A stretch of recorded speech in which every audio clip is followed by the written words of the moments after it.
കൊല്ലം കൊളത്തൂപ്പുഴയിലെ oil ഫാമിലെ സ്റ്റെറിലൈസറിൽ ചോർച്ചയുണ്ടായി എന്നാണ് വാർത്ത. തലനാരിഴയ്ക്കാണ് തൊഴിലാളികൾ ഇവിടെ രക്ഷപ്പെട്ടതെന്നും പറയുന്നു. 35 ലക്ഷം രൂപ ചെലവ് നിർമ്മിച്ച പുതിയ സ്റ്റെറിലൈസറിനാണ് ചോർച്ചയുണ്ടായത്. സുജിത് സുരേന്ദ്രൻ കൊല്ലത്തുനിന്ന് വിവരങ്ങളുമായി ചേർന്നു. Sujith, good morning. സുജിത്, എന്താണ് ഇവിടെ സംഭവിച്ചത്? പറയൂ വിവരങ്ങൾ.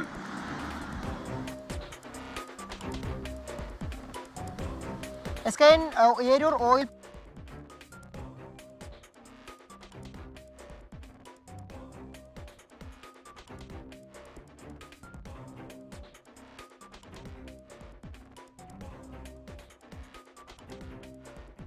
ഇപ്പോൾ ചോർച്ച ഉണ്ടായിരിക്കുന്നത് നിലവാരം കുറഞ്ഞ വാഷറുകൾ ഉപയോഗിക്കുന്നതാണ് ഇത്തരത്തിൽ ചോർച്ച ഉണ്ടാകാൻ കാരണമെന്നാണ് മനസ്സിലാക്കുന്നത്. ചോർച്ച ഉണ്ടാകുമ്പോൾ ഇത്തരത്തിലുള്ള നിലവാരം കുറഞ്ഞ വാഷറുകൾ വീണ്ടും ഉപയോഗിക്കുകയാണ്.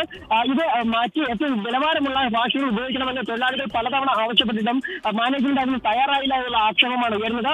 വർഷങ്ങൾക്ക് മുമ്പ് ഇത്തരത്തിൽ സ്റ്റെറിലൈസർ പൊട്ടിത്തെറിച്ച ഒരു തൊഴിലാളി മരിക്കുകയും ചെയ്തിരുന്നു.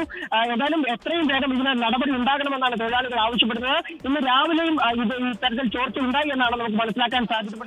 ഇന്ന് രാവിലെയും ഇത്തരത്തിൽ ചോർച്ച ഉണ്ടായി എന്നാണ് നമുക്ക് മനസ്സിലാക്കാൻ സാധിക്കുന്നത്. എത്രയും വേഗം ഇതിന് നടപടി ഉണ്ടാകണമെന്നുള്ള ആവശ്യമാണ് തൊഴിലാളികൾ ആവശ്യപ്പെടുന്നത്.